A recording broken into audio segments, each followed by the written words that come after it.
Imagine waking up one morning, making your coffee, checking your phone, scrolling through the usual headlines and notifications, and discovering that the biggest wave of money in human history has already started moving. It is not happening next year or next decade. It is happening right now, silently, invisibly, while most people are focused on completely different things. Not billions of dollars. Not even trillions. We are talking about a number so large that it is hard for the human brain to even process. $124 trillion. Let me put that number in perspective so it becomes real. That is more money than all the world's billionaires combined. More than the economy of every country on Earth put together. More than the total value of every stock in every market in every nation. It is an almost unimaginable amount of wealth. And here is the crazy part. The part that is almost impossible to believe until you really think about it. Most people are scrolling through TikTok right now. They are arguing about interest rates going up or down. They are worrying about the next market crash, the next recession, the next piece of bad news. They are focused on the noise of today while this silent wealth tsunami is already reshaping the future of everything. Today I am going to show you exactly what this $124 trillion actually is. Where it came from. Where it is going. Why it could create millions of new millionaires over the next 2 decades. And most importantly, how ordinary people, not Wall Street elites, not hedge fund managers, not billionaire investors, can benefit from this historic transfer of wealth. Because history shows us something fascinating about how wealth is really created. Life-changing wealth moments rarely feel exciting while they are happening. They do not come with banners and announcements and obvious signals. They feel uncertain. They feel messy. They feel confusing. Sometimes they even feel scary. And the people who benefit are not the ones who predict the future. They are the ones who stay present while everyone else runs away. Let me tell you a story that proves this point. Part 1. The moment fear created fortune. Let's go back to a time that many of us remember clearly. The year was 2009. The world looked broken. It felt broken. It was broken. Banks were collapsing like dominoes. Names that had stood for 100 years disappeared overnight. Retirement accounts that people had spent decades building were cut in half, sometimes more. People were losing jobs by the millions. Homes were being foreclosed on. Hope was in short supply. Every single headline sounded like the end of capitalism as we knew it. Experts on television said things were only going to get worse. Friends and family whispered about keeping money under mattresses. The fear was everywhere, thick and heavy and impossible to escape. In the middle of this chaos, a school teacher named Elon made a decision that shocked everyone around him. He had saved $50,000 over many years. Money he had been putting aside for a house. Money that represented years of sacrifice and careful planning. Money that felt incredibly precious in a moment when everything seemed to be falling apart. Instead of keeping it safe, instead of hiding it in cash, instead of waiting for things to get better, Elon did something that seemed reckless. He invested the entire $50,000 into a simple index fund. Just a basic fund that tracked the entire stock market. No stock picking. No market timing. No complicated strategy. Just a quiet bet on the future. His friends thought he was crazy. His family thought he was naive. How could anyone invest when the world was burning? How could anyone trust the market when banks were failing? How could anyone be so foolish with money that had taken so long to save? But Elon understood something powerful that the fear was hiding. He understood that fear can hide opportunity. That the moments when everyone is panicking are often the moments when the seeds of future wealth are planted. That the best time to buy is when everyone else is selling, even though it feels completely wrong. Today, that $50,000 investment is worth many times more. Not because Elon was a genius. Not because he predicted the future. Not because he had some special insight that others lacked. simply because he stayed in the game when everyone else was getting out. And Elon's story is not unique. After 2009, after the chaos settled and the fear faded and the markets recovered, millions of ordinary people became millionaires. Not through luck. Not through inheritance. Not through winning some lottery. Through participation. Through staying invested when it was hard.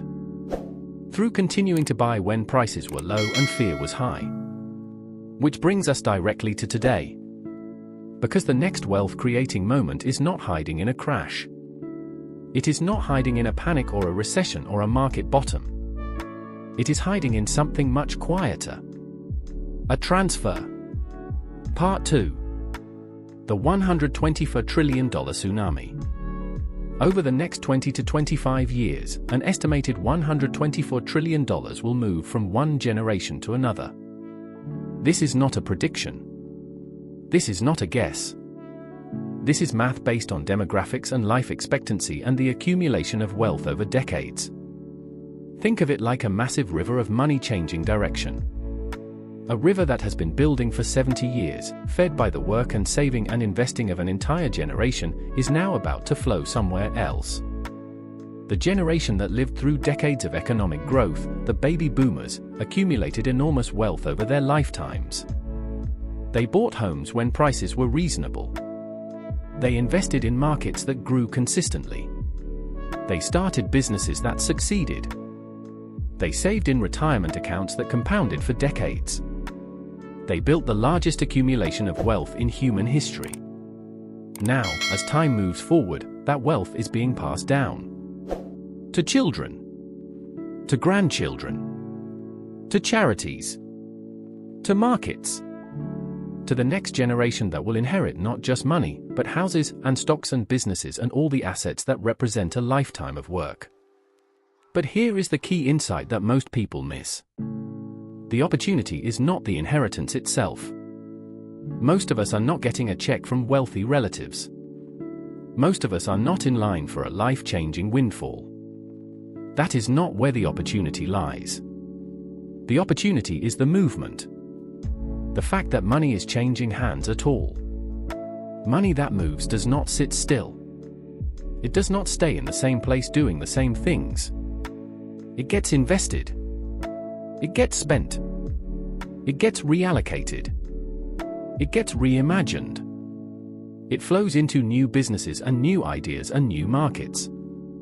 It creates demand for things that did not exist before.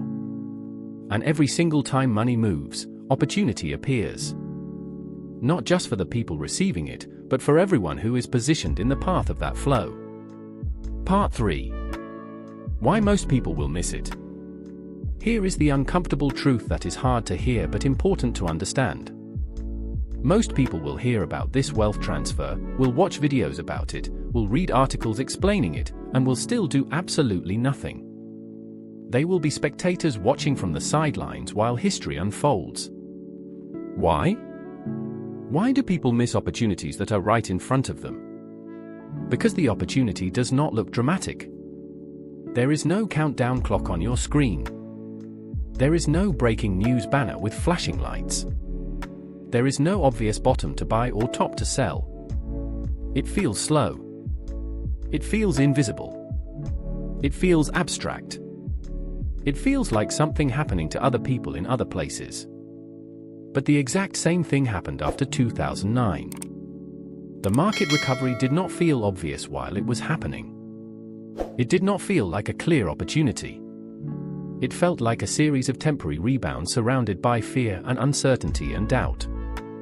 Every time the market went up a little, people said it was just a dead cat bounce. Every time it went down, people said, "See, I told you, it's going to zero."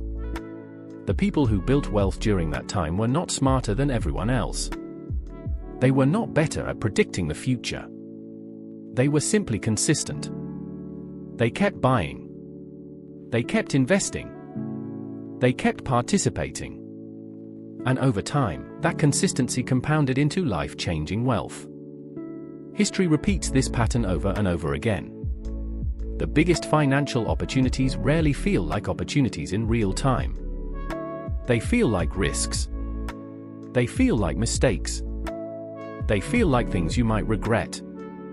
And the people who recognize them are the ones who understand that fear and opportunity often wear the same face. Part 4. How money moving changes everything. When trillions of dollars shift across generations, entire systems change. It is not just about individual people getting richer. It is about the whole economy transforming in ways that affect everyone. Think about what happens when money moves. Homes get sold as older generations downsize or pass away. New homes get bought by younger generations starting families. That creates demand in construction, in furniture, in appliances, in everything connected to housing. Businesses receive investment as inherited money finds its way into stocks and startups and private companies. That creates capital for expansion, for hiring, for innovation. Markets gain liquidity as more money flows in. That makes it easier for companies to raise money and for investors to buy and sell. All of this creates ripple effects that spread through the entire economy. Asset prices tend to rise over time as more money chases the same opportunities. New companies emerge to serve the needs and preferences of younger generations. Job opportunities expand as businesses grow. Innovation accelerates as capital funds new ideas. Even people with no inheritance, people who will never receive a dime from anyone, can benefit from these ripple effects if they are positioned in the economy. If you own assets that increase in value because of this flow, you benefit. If you work for a company that grows because of this flow, you benefit. If you start a business that serves the needs of this new generation, you benefit. Think of it like rainfall. You do not need to own the cloud to benefit from the rain. You just need to be standing in the right place when it falls. You just need to have your garden ready, your seeds planted, your bucket positioned to catch what comes. Part 5. Where the future money may flow. Every generation invests differently. The things that seemed valuable to your grandparents are not the same things that seem valuable to young people today. And as money moves from one generation to the next, it will increasingly flow toward the things that younger generations care about. Younger generations tend to value different things than their parents and grandparents. They tend to prioritize technology over traditional industries. They tend to care about innovation over stability. They tend to focus on sustainability over short-term profits. They tend to prefer digital experiences over physical possessions. They tend to value flexibility over the old model of working for one company for 40 years and retiring with a gold watch. That means capital may increasingly flow into sectors that align with these values. Technology companies that are building the future. Clean energy and sustainability-focused businesses. Digital platforms and experiences. Companies that offer flexibility and align with modern lifestyles. This does not mean that older investments will disappear or become worthless. It just means that preferences evolve over time, and where preferences go, capital tends to follow. And where capital flows, growth often follows.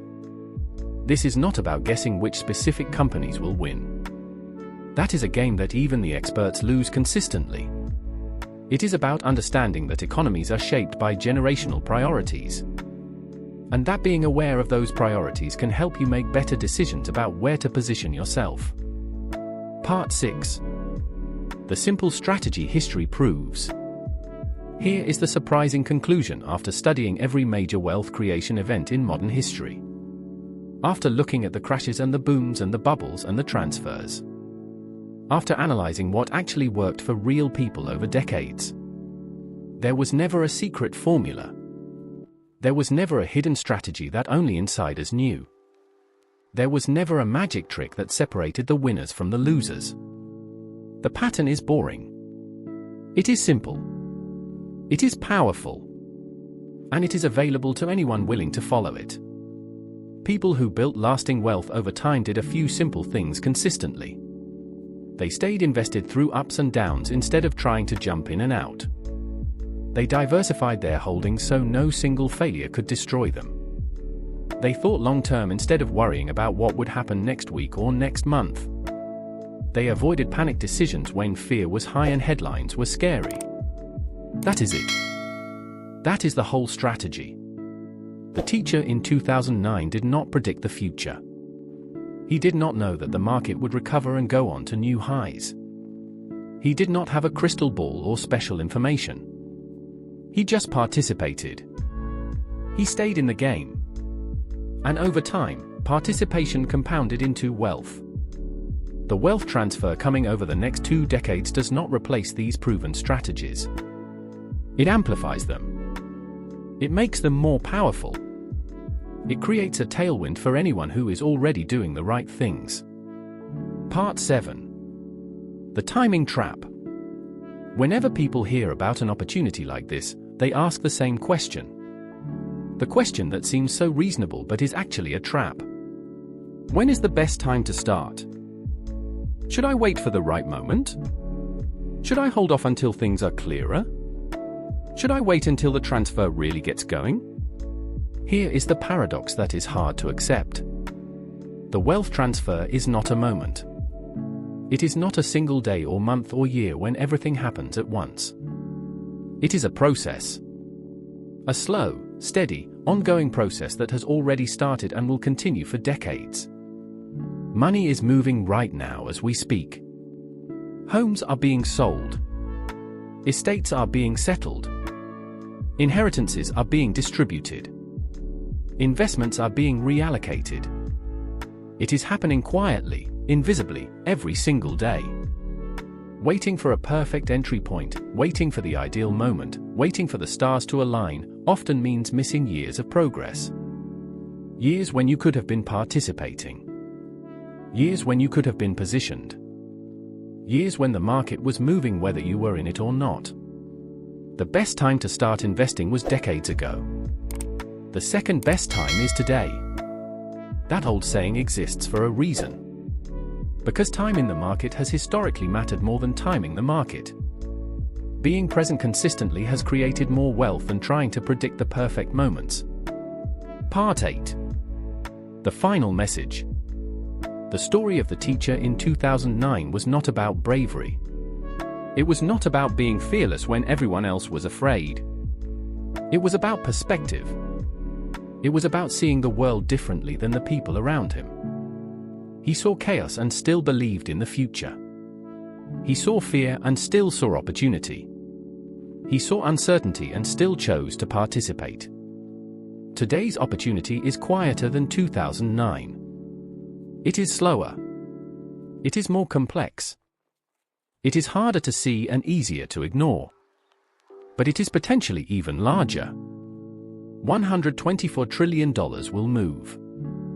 New millionaires will be created.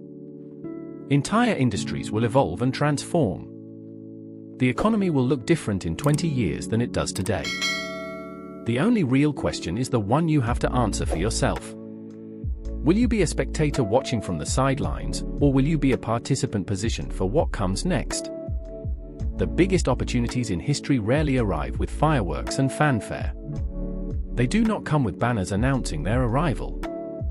They arrive quietly, invisibly, slowly, and they reward those who are paying attention. If this video changed how you see the future of money, if it made you think differently about what is coming and how to position yourself, hit the like button so more people can discover this perspective. Subscribe if you want simple explanations about wealth, markets, and the hidden forces shaping your financial life. That is what we do here. Not complicated jargon. Not insider secrets. Just clear thinking about how money actually works. And remember this. The people who built wealth throughout history were not the ones who predicted the future. They were the ones who stayed present while everyone else ran away. I will see you in the next video.